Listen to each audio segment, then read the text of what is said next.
we have the most accurate tool calling model, like outperforming OpenAI and Anthropic by over 20%. Building an AI application that's connected to data is actually a lot easier than people think if you are using the right stack. Imagine you had all of these people working for you, like these little chat agents, you'd be pretty impactful. Hey everyone, welcome to another episode of the AI Founders Podcast. My name is Jay. I am the CEO and co-founder of an AI product studio called Casper Studios. We help founders to be able to design and build AI products. We also help mid-size and large enterprises to be able to integrate AI into their businesses. Had a really lovely chat today with Matt Sobel. He helps to lead partnerships at Ryder, which is one of the top generative AI companies today. And this conversation, we, as always, had a really wide-ranging chat. We discussed everything from Ethan Mollick's new term called secret cyborgs and how to be able to identify them to help your enterprises to use AI more effectively. We spoke about a recent experience that I had prompting ChatGPT myself to better understand myself and some of the interesting memory and insights that it pulled from because of that. And we also got to speak about Ryder's new Amira 4 model, which helps enterprises with more agentic workflows using proprietary data that they've been able to glean from how their clients are using Ryder today. Hope you enjoy this episode. Matt, how are you? Happy to be back. You just put this beautiful sunlight on your face. Is that like a light or is that the sun? It just looks great. I'm a full blown influencer now. No, I'm kidding. But I do have a light that I can use because the sun at this time of day is blinding. So I shut my shades and then I have artificial light. I love it. Yeah, I think we're facing the same way right now. So yeah, the sun is coming in nicely. Matt, for the listeners that are on for the second time hearing us riff, maybe they've listened to our first episode. If not, do you want to give yourself a quick little introduction on who you are? And then we can kind of jump into the second episode that you and I are hosting together. The second of many. Yeah, happy to. Jay, thanks again for having me. Hey, everybody, I'm Matt Sobel. I help lead our partnerships team at Ryder. So I am been kind of in the trenches in generative AI for over a year and a half now, which somehow makes me an industry veteran, which is kind of crazy. But yeah, I'm a serial startup guy. So I've been bouncing around from AI company to AI company, helping them scale. My sweet spot is like seed, series A. And this one at Ryder, I'm kind of seeing through because we're an enterprise generative AI company that's changing the world. And it's been really exciting. So I have this really unique perspective, and Jay and I are just constantly talking about what AI looks like in the enterprise. And I'm hoping we can chat about it some more today. One of the big insights you helped me walk away from last time we chatted was once an AI company sells into an enterprise, how do you actually help with adoption? And I think that was a big insight that I took away and you shared, and people actually came up later and were like supportive that, hey, like, thanks for sharing that on the podcast. So I was like, oh, great. Like there's more than 4 people listening to the podcast. Like that's great. That was great. And likely driven by Matt. And so that was really interesting, right? Like I remember you riffing on, okay, now that you're past procurement, you've actually sold, how do you make this successful? I remember one of the things you spoke about was, you got to make sure that you help kind of lower potential anxieties around, will this AI tool take my job? And you also mentioned things like you need to find a champion internally to be able to help educate other employees that this tool or AI generally is going to be able to support them in some way. And so that was an awesome kind of insight. So I'm excited to maybe go a layer deeper into some of your own thoughts right now about how enterprises are using Ryder and then broadly AI. Yeah, man. We talked a lot about like the challenges in scaling AI once you actually like break into an org. And there's like, it's a people thing as much as it is a technology thing. And I think the market is waking up to that. Because just like giving everybody access to Copilot isn't actually transforming your business. And that's like the aha moment that I think most CIOs and folks are having right now. And then, yeah, I think you had a post recently around like finding and sharing how people are actually using AI on their own within an organization and how most people are kind of like afraid to actually share what they're working on. What was the term for that? There was like a secret name for it. Yeah, that was an article by Ethan Mollick, and Ethan is, I mean, one of the people at least that I go to for all of my different AI needs and learnings, and I believe as a professor, he's just a leading voice in the space, and he was talking about how all these organizations have these secret cyborgs, which Mm. are individuals that are using these tools today, but they don't want to be known for using the tools today because they're worried that it might negatively impact their own career in some way. I had that feeling myself while at LinkedIn, but that was LinkedIn's like a tech company. Like, they started becoming AI for everything really, really rapidly soon. But I do remember in the very beginning stages of, a big part of our job was to be able to synthesize like industry insights and then share them internally and give like the so what that's relevant to the company. And a lot of that was just reading and summarizing and, making sure you can have a couple bullets in terms of what the exact summary is. And I was just ripping Playground before ChatGPT, and I was like, summarize this stuff. And I was like, my email sends rates were increasing so much. And people were like, wow, like super thoughtful summary. And so I felt like I was cheating. And so, I imagine that energy and that feeling is still, you and I are working with companies or are in our ad companies that are using these tools or building these tools. So, but there's a lot of industries today that, these secret cyborgs might be anxious about actually bubbling up to their leaders that, hey, well, I'm actually using this. And I think and his point was that you should identify who those secret cyborgs are, because then you can ask them, hey, what are the use cases that you're using this for?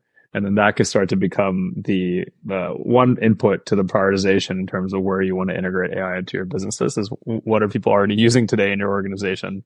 So yeah, I'm curious if you've seen any of that too with implementing Writer into enterprises. Totally. I mean, there's so many companies now that have like blanketed bans on AI, right? And like what that actually results in is people just using it personally and like using like doing their work at home using like a chat GPT, which is obviously not secure in like the company's own environment. It's not connected to their data via RAG and things like that. So what we found is that a lot of times companies are even coming to us and saying, hey, like we know the status quo is actually pretty bad from a data security standpoint. How can we deploy something like this in our own environment? And that's like what Writer does really well. We have like flexible deployment options. It's like kind of like picking up the pieces that you need to build Gen AI into your business and then deploying it wherever you need to be secure. So that's one element of it. I think the second piece is like chat-based interfaces aren't actually the best interface for users, depending on the workflow that they have. So I wanted to talk to you about this today. One of the things that we've heard a lot from clients is depending on what they're doing, like slapping a chatbot on top of what people are actually trying to accomplish is not by any means like the right way to go about it. Like an example would be, we work a lot with teams in the CPG retail space. This one team at this like really massive like Fortune 50 retailer, they're like the compliance team at the company. They actually have to take all of the imagery. Imagine like you're like pushing a new box of cereal to the market, and like on that box of cereal you have all of these claims that are being made, like good source of calcium and like 5 servings of your vegetables today. Those things actually have to be validated by people. So one of the use cases for AI that, like Writer and generative AI is very good at is like taking a library of claims and then like making sure that whatever you're submitting actually adheres to those claims.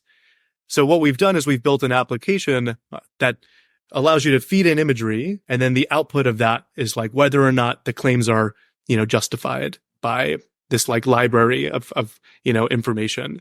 Now a human today, this was a team of 10 people that were responsible for 60,000 like images a year. So they're just like literally reading imagery, saying like, oh, like, are we allowed to say that? Do we have the science to back that up? That process has now been like basically automated. But what I'm trying to get across is that is not a good use case for a chatbot.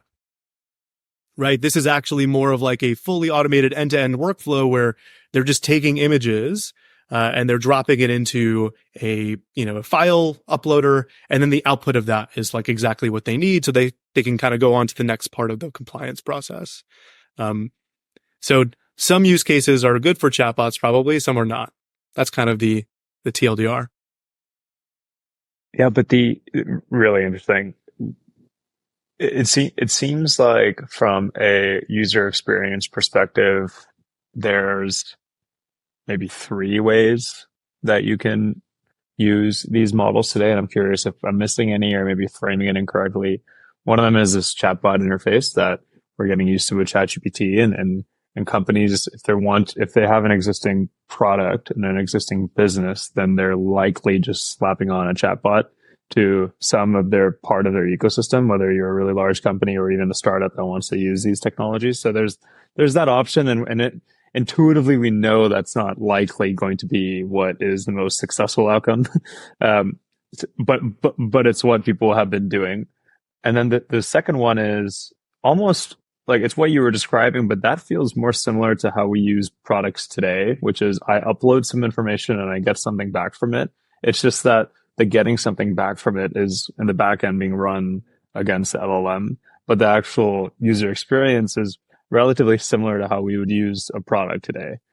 And then there seems to be this third one, which is more formed around like agents and like taking actions on your behalf.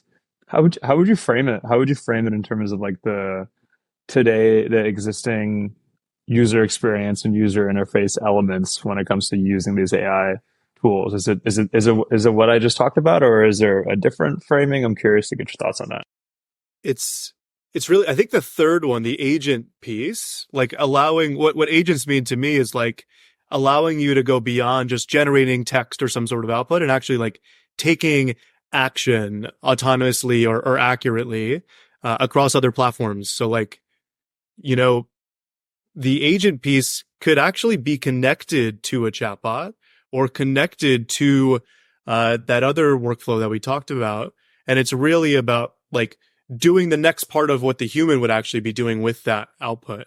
An example of that would be, like we've built this for clients in the past where they're taking the recordings from their calls and then automatically pushing notes into Salesforce or their CRM, right? Like that's like a really basic agentic workflow, right? Another example would be like you're asking, you're like ideating on what your FAQ page should look like on your website and then telling the agent to like just push that update to WordPress. Like these are things that automatically kind of perform actions for you. But again, it really depends on how you want to interface with the tech. I think, Jay, the aha moment for me is realizing that depending on the interface or depending on what the user is trying to do, there's going to be like a lot of good examples of what a chatbot would be good for. Like, I think the low-hanging fruit for chatbots is like, I want to speak to my data and I want to like have a like thoughtful conversation with an assistant. Like a business analyst would be like that. What you're replacing with like this chat assistant. The most popular one for us right now on the chat side is actually like open enrollment seasons happening at these companies. So you have all these people who are asking like their HR team or their people team, what are my benefits going to like look like, or what can cover, like what health plan should I pick this year? We've actually like helped companies combine their benefits into a portal and then like slap a chatbot on top of that. So now people can like quickly understand like, hey, like what's covered in my benefits? Can I get a massage using my wellness stipend? Things like that. Amazing use case for a chatbot. But I think the real products that are being brought to market now, you don't even know that they're powered by AI. Like those workflows never call out, hey, claims team, you're using AI to validate these claims. It's just like, this is just your process now. This is just like embedding AI into the way that people work. It's almost like another exercise could be where is it actually relevant to use a chatbot, and then just carve that out, and then everything else is not going to be using a chatbot. It'll be very similar to what our products look like today. It's just that the back end infrastructure instead of just leveraging APIs. It's like superpowered APIs, and these superpowered APIs have LLMs associated to it. I think that's an interesting insight because, again, most people are thinking chatbot, but realistically, it's maybe the user experience doesn't change at all. Uh, maybe it just gets simplified, but it's actually the same. We're looking at the same thing. It just maybe does a couple actions on our behalf. I don't know. That's interesting. So when an enterprise uses Writer, what percentage of use cases have a chatbot element, and then what percentage of use cases don't? Oh man, it's so industry specific. And I actually I think the use cases where you need to have like a high requirement for specificity and accuracy and consistency, chatbots are not the way to go. Like, for example, let's say your team is the marketing team and you have to create derivative content from your thought leadership, like something that, like Vanguard does all the time with Writer is they take their thought leadership that they're putting out and they feed it into Writer. And then there's this output that's automatically generated of a blog post and a supporting social post and a supporting, internal email to employees that talks through the bullet points of what they should know about. The consistency piece is crucial here because if you have everybody on the marketing team talking to ChatGPT, trying to prompt it the right way to get to that level of consistency, there's just going to be this wide range of, voice and tone and how the outputs actually look because everyone prompts these things differently, right? That's actually really hard to standardize. So we build workflows that are going to be very consistent, right? The same prompts are actually running on the back end every single time. And that makes it so that the marketer can actually get the same quality of output the exact same way, same character lengths, things like that. That's more well suited for one of those text generation applications versus a chatbot. Whereas a chatbot's amazing for, an investment banker who needs to query all of the earnings reports and just have a dialogue and ask thoughtful questions, right? That's a use case that we would say you need a chatbot that's connected to using RAG, connected to your data sets, et cetera. And that would kind of be the two main parties. Even with the investment analyst use case, I wonder if even for them, you still wouldn't want a user to have full agency on the prompts because you would still want the responses to be relatively standard across multiple employees at an investment bank or a company that just in your mind you think it's fine to be able to have a chatbot. I wonder because if you're not prompting the investment banking product well enough, then maybe you actually don't end up getting the right insights that you need to be able to share, or maybe it's not articulated in the right way that your company usually writes reports and so I guess what I'm hearing, what I'm understanding from you is that if there needs to be consistency in an output, you don't want to allow any employee or user to be able to own that because you never know what their ability to prompt the model will be, and so then the output will be inconsistent.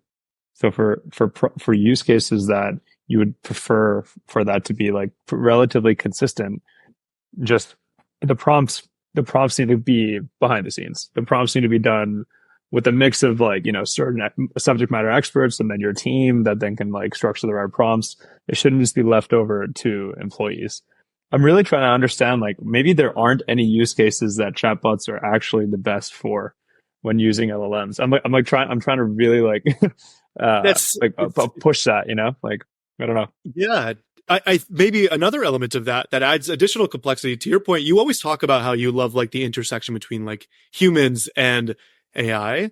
And one of the things that I've seen, and people talk about this all the time, it's bias, right? What is inherently going to happen when the best employees at your company get access to this superhuman intelligence? Well, what we're seeing is that when you're slapping a chatbot on it, the people who are really comfortable with AI are now even more impressive and performant. And then the people who are less comfortable, that like divide starts to widen. And that leads to even more inconsistency, because now you have half of your team who's using AI in everything that they do, and the other half who are like intimidated and aren't very good at prompting. So they're not seeing success. And like, I don't know, what's your take? What do you think? What happens to an organization when, from a bias perspective, what happens to those people? That's so interesting. You know how right now we onboard employees to an organization. We probably want to onboard employees to AI products, the ones that you think are the best, to use the products, and then to retroactively understand what the right prompts and structures should be for everybody else. Does that make sense? And so, so when you're piloting Writer, or when it's like the first couple weeks or first month in the adoption to the enterprise, I wonder if the first week should be identify all of the people that are the secret cyborgs and that are using these tools really effectively. That might have a correlation with who's performing the best traditionally at the business, but it may not. It may just be like the super lazy employee that just really wants to use AI to be more effective. They've actually unlocked something that everybody should be able to use in the organization.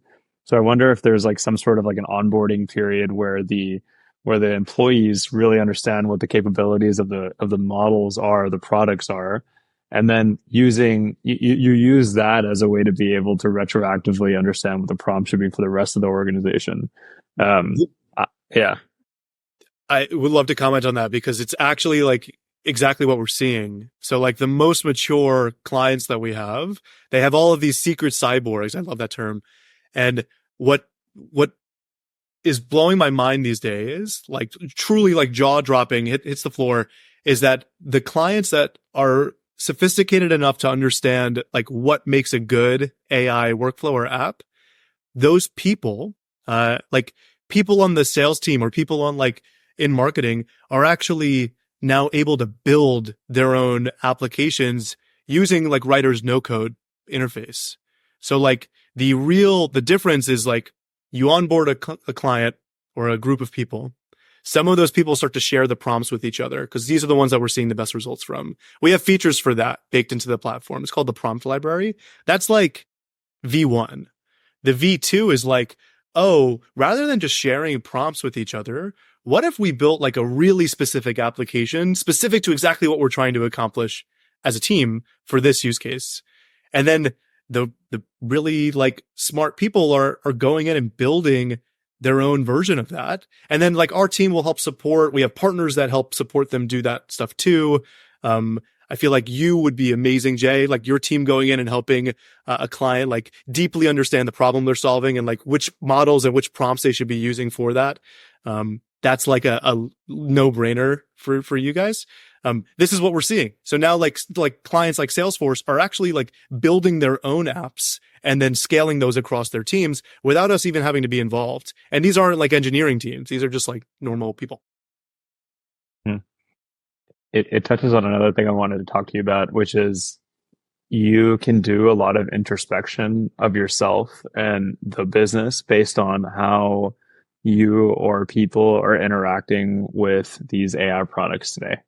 So the first step is just really get people to use the products however they want to. And then over a certain amount of time, reflect back and understand how are you using it. I had a really trippy example yesterday. I just went to ChatGPT and I saw someone do this on LinkedIn. So I just did it myself, which was asking a question like based on opened up new chat. Like it said, based on what you know about me, what are some things that you would find what are some things that I would find surprising about myself? I just asked that question.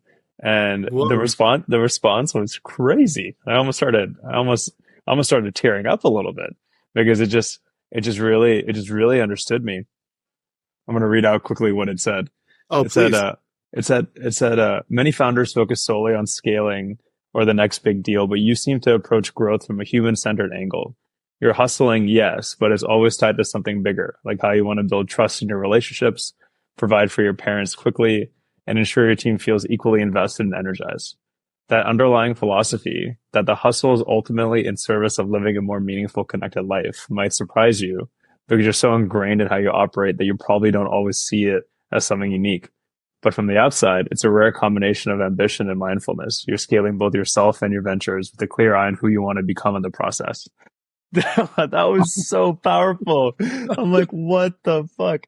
That's Is exactly is that your new bio? Like, that's that's amazing. exactly who I want to be. Like, what? It's crazy. And So so, oh, it's insane. And so now I'm like, how do you apply that for the enterprise? Like, what? Like, how do you? How does an organization do introspection on itself based on what its employees have been using these products for? It could be as simple as how should I be more effective using you today in the organization?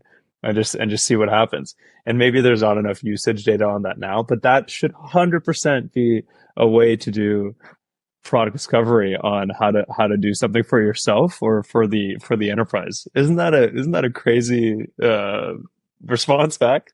it's so crazy. And it's like, it nailed you. Like, it was so good, Jay. My question to you on that is like, do you have the setting toggled on, like memory? Is that how it like knows you? And I guess like, do Yeah. you ever go in and like toggle, like delete certain parts of memory that shouldn't be there? Like, just kind of, I know that's getting into the weeds here, but just curious how you use it. You know what? I think I sit on the side of most users here, even though I've worked in big tech, I understand data privacy issues. Like I just kind of let it go for everything. And, and I haven't like pulled out the pieces that I don't want it to remember. I barely even knew that it was remembering me. I think it was like one little toggle one day I just set. Yeah. And it's almost like the new example of like accepting the terms of service. You don't really know what you just accepted. I didn't really know that ChatGPT would already know me so deeply. And I use it mostly from a work perspective, but like I obviously like lean in a little bit more personally. And yeah, isn't that like, yeah. So, and I think most people would use it in a similar way. It's just, I think it's an analogous thing to just like accepting the terms of service. Fine. You can go through and like say, don't remember this, but most people will lean into this, and so which is scary because there's a lot of information now that OpenAI knows about me. On the other end, that's a very powerful experience. Imagine like doing therapy with yourself using these tools. It wasn't even that hard. I literally just had one prompt and it just like delivered that as like the first response back. Yeah. And it's such a powerful use case, like for people personally to have someone to like talk to. I don't know if you use like the voice mode at all too. I'm playing around with it all the time now. It's like scary good. I think the thing for me is like, it reminds me of this idea that was really popular right when ChatGPT came out. And it was like the idea of building your own like mini CEO. Like giving the model some like really detailed like perspective of what you are trying to accomplish, your goals, and then like having that person to like talk to. And then you could have like multiple versions of that CEO. Maybe you have someone who is helping you with your fitness goals, and maybe you have someone who is like focused solely on your relationship and making sure that you're being a good partner.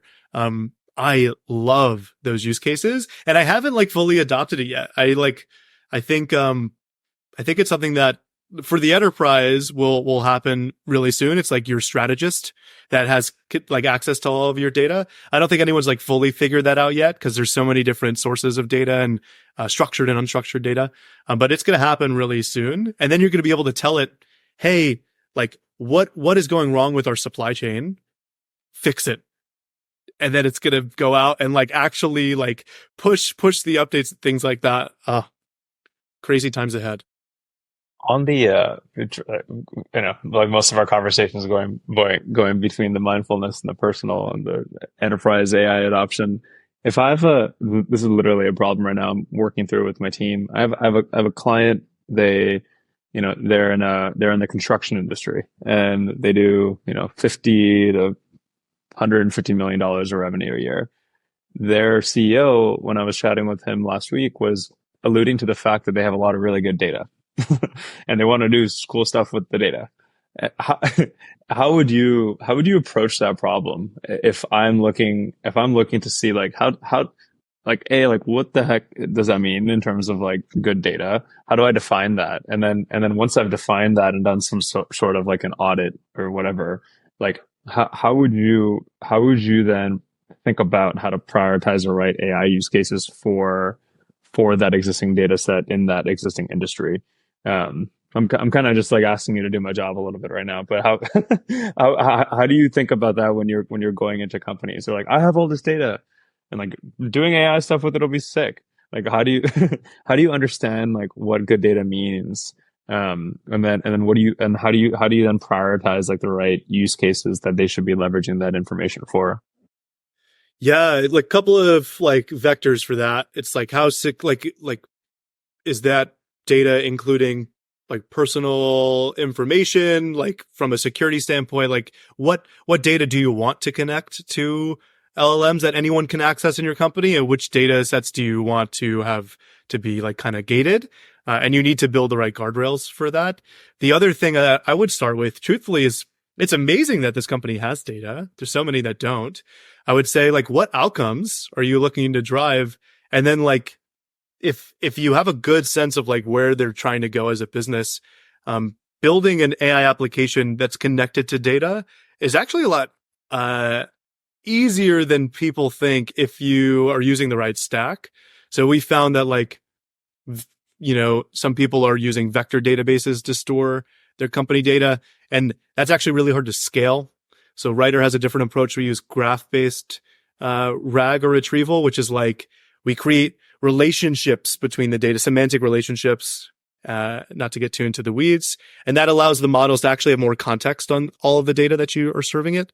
But like, it really comes down to what the construction company is trying to accomplish. If you're trying to build an assistant for project managers to understand, what projects have we delivered similar to this one, and like can I like quickly query that and get a response back? Feeding a model all of your company's data probably isn't going to yield the best results. You're going to want to like find that specific part of the data set and like kind of put those guardrails, put that in a box, and build that one specific use case out. So that's, I don't know, not a good answer. No. Having lots of data is probably really important. Connecting to it, second most important. And then really just understanding like what the users are trying to do. Mm-hmm. Mm-hmm. I love that. Quick time check? Can you go over time, or do you have a call at the end of this hour? Oh, bummer. I do have a call at the end of this hour. Okay, but cool. I can go on forever. We didn't get to talk about, as always, there's always a lot to talk about. That was fun. Is there anything else in the last 5 minutes that you wanted to riff on?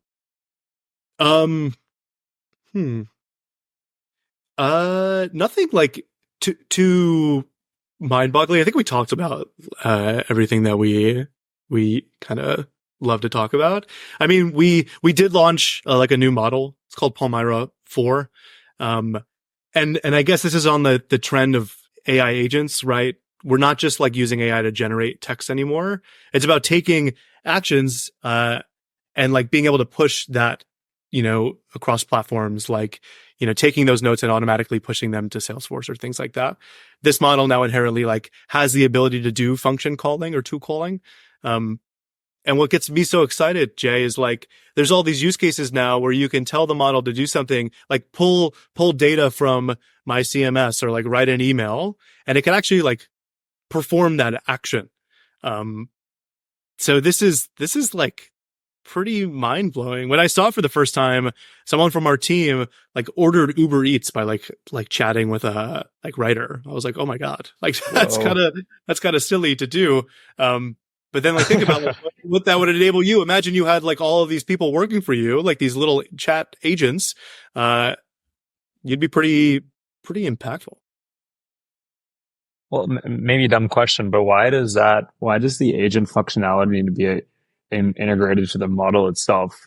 When I'm assuming these workflows, it's the model as the foundational piece, and then it's like connecting to the right APIs that allow it to push the data in different ways to actually run those workflows.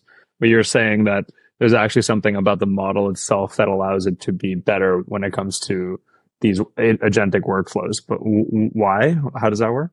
Yeah, like, okay, so think about how these models are trained in the first place. Like they're trained on like this like massive web crawl of the internet, right? but there's a data set that's missing in that poll. And that's like, how do people actually use these tools? Like the training data for giving the models the ability to know which tools to use for which use case, and then actually be able to like perform that action. That was the missing piece. So now all of these models now are able to do something called tool calling. And this is because we're training them on new data sets that are actually like proprietary in a lot of ways. So tool calling itself isn't new. We weren't the first people to create a model that does it. But if you look at like Berkeley's like tool calling leaderboard, we have like the most accurate tool calling model, like outperforming OpenAI and Anthropic by over 20%. And it's because we solely focus on like enterprise workflows and use cases where, a person is creating and sending an email or like updating an opportunity in Salesforce. Like what model data has to be in the training set for it to be able to do that. And then the other unique thing about Writer is because we build our own models, we can connect them to the full stack. So this is the only model that's actually connected to like a built-in RAG system. So it's like, it's a little bit unique in that you can actually use the tool calling functionality of our model across all of the different elements of the Writer stack that kind of allow us to build use cases for large enterprises that work. Makes a ton of sense. So because Writer's been in these organizations, you've been understanding how people are using it. And then based off that, you can pull out that as its own data set and say, these types of industries and these types of employees are using these types of tools in these ways. And then those ways can then be used to then train future models on how to be able to do more of that. Is that kind of that's awesome. Cause it's hard to have that level of competitive advantage, and moat. Unless you already have data on how people are using these AI models today, which not a lot of people do.